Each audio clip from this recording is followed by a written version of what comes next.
This story is about collapse. For more than a decade, Venezuela has been coming apart. Elections were held, and then ignored. When people objected, the state responded with force. Protesters were beaten, some were tortured, others simply disappeared.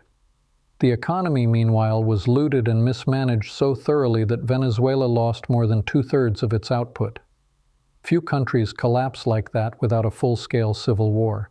Yet Venezuela did, and 1/4 of its population fled abroad. This is Blue Analyst. We look at money, power, and the systems shaping modern life, calmly, without slogans and without illusions. The numbers explain the collapse. Over 12 years, Venezuela's economy shrank by nearly 70%. Factories stopped producing, oil infrastructure decayed, inflation erased savings. The country holds the world's largest oil reserves.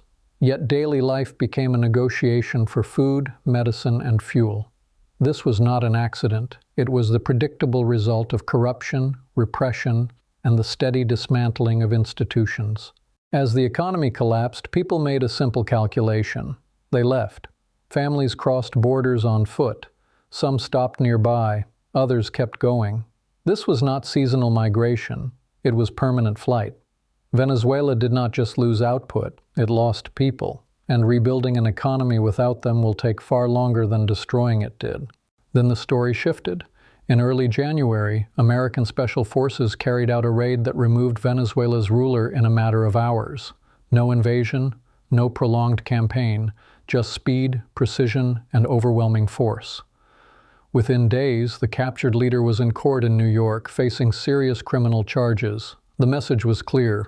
The United States still knows how to project power.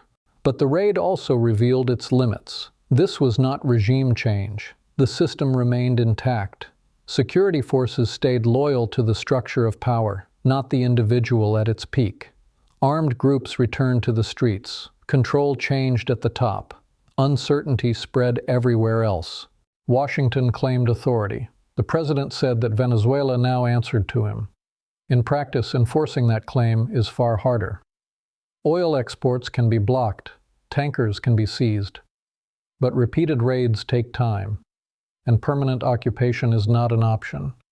Power can be demonstrated, control is harder to maintain. The reason for the raid mattered. This intervention was not justified in the language of democracy or human rights. Instead, it was framed as a contest over resources and dominance. Oil came first. Popular democratic figures were dismissed as irrelevant because they lacked control of the army. In this worldview, ballots matter less than guns. The consequences extend beyond Venezuela. Smaller countries in the Americas are watching carefully. Some may decide that resistance is futile, others will quietly hedge. When power is applied through coercion alone, it produces compliance in the short term and resentment in the long run. Other global powers understand this world. China and Russia have long operated in systems where strength outweighs rules. They are comfortable without shared values. As alliances weaken, they gain room to maneuver. The danger is not balance, it is fragmentation. For decades, American power rested on more than force. It was reinforced by alliances, institutions, and a stated commitment to universal values. That combination made dominance durable. The raid on Venezuela suggests a different approach, one where might is stated openly as its own justification.